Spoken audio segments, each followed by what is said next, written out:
देखिए digital creators की ताकत देखिए। अब पीआरटी वाले लोग आपको इन पैनल करने के लिए पैसा देने के लिए आपसे बतिया रहा है। अब इस पर अपने को नहीं बेचना है, पूरा हक चाहिए। जो फेसबुक बनाया होगा, शुरू में 4-5 लड़कों ने फेसबुक बनाया होगा, उसमें कुछ लोग शुरुआत में $500 मिलियन में अपना हिस्सा बेच के निकल गया। तो लोगों को लगा देखो कितना चालाक है, $500 मिलियन कमा लिया। लेकिन आज उसी फेसबुक का दाम $2 ट्रिलियन हो गया। तो अपने को सस्ते में नहीं बेचना है। जो चीज आपने बनाई है, ये पूरी इसकी ताकत है। इससे बिहार बदला जा सकता है, इससे बिहार का सत्ता, इस बिहार की व्यवस्था आपके हाथ में आ सकती है। और अभी आप क्या मांग रहे हैं कि कोई हम पर FIR ना करे, कोई हमको 200-400 रुपया दे दे। एक जितना ब्यूरोक्रेट है कि कह रहा है डिजिटल क्रिएटर, इसको 10,000 रुपया दो, हमारा गुणगान करेगा।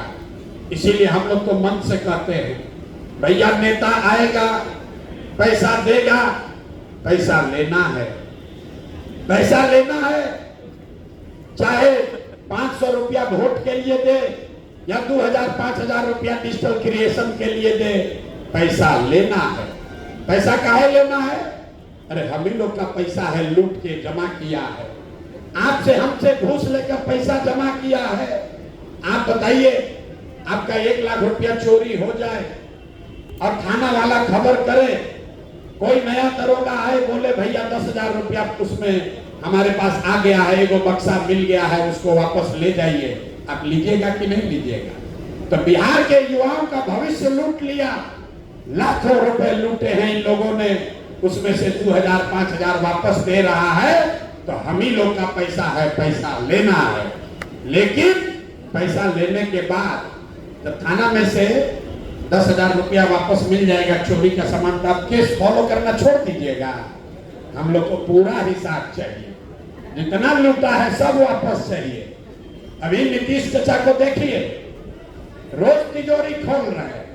अब बूढ़े आदमी को 400 रुपया नहीं 1,100 रुपया मिलेगा। 20 वर्ष से इनको समझ में नहीं आ रहा था। ये जन सुराज की ताकत है, लोगों की ताकत है। आप लोगों ने जो मेरी आवाज को घर घर पहुंचाया है, अरे भाई इस महंगाई के जमाना में भिखारी भी 400 रुपया नहीं ले रहा है महीना में, तुम यहाँ के बुजुर्गों को 400 रुपया दे रहे हो। तो आज सरकार ने उसका कितना कर दिया पेंशन? 1,100। लेकिन हम लोग 1,100 पर रुकने वाले नहीं है, 2,000 चाहिए। जो मिल गया उसको ले लेना है, छोड़ना नहीं है। आशा का मानदेय बढ़ गया, आंगनवाड़ी की सैलरी बढ़ गई। अभी विकास मित्र को टैबलेट खरीदने के लिए, विकास मित्र को टैबलेट खरीदने के नाम पर 25,000 रुपया दे रहा, सबको घूस दे रहा। सरकार सरेआम घूस बांट रही।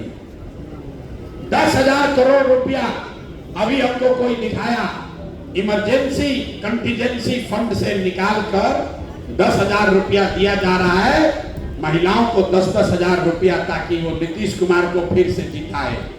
तो पहले हम लोग सुनते थे कि 500,000 रुपया लोग वोट के लिए देता है घूस।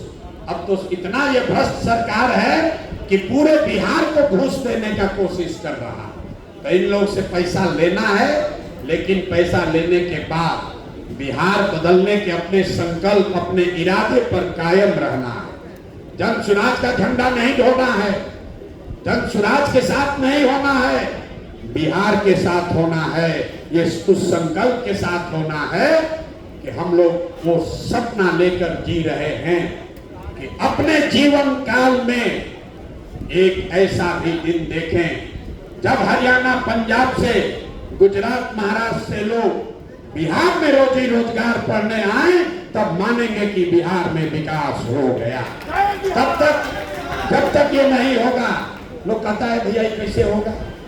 अरे ये बताइए, बंगलोर में अगर आदमी इंजीनियरिंग करने जा रहा है, कोटा में अगर कोचिंग करने जा रहा है, तो वो पटना में क्यों नहीं आ सकता है? तो ये किसी ने पहला सवाल किया कि आप बदलिएगा तो नहीं? मेरे भाई बिल्कुल बदल जाएंगे, क्योंकि अभी बिहार के लोगों को जगा रहे हैं, बिहार के बच्चों को निमंत्रण दे रहे हैं कि छठ के बाद किसी भी बच्चे को 10-12 हजार रुपया के लिए बिहार छोड़कर बाहर नहीं जाना है। लेकिन मेरे भाई अगर ये व्यवस्था बन गई तो देश के दूसरे हिस्से के लोगों को ये निमंत्रण देंगे कि आओ हमारे बिहार में, यहाँ पर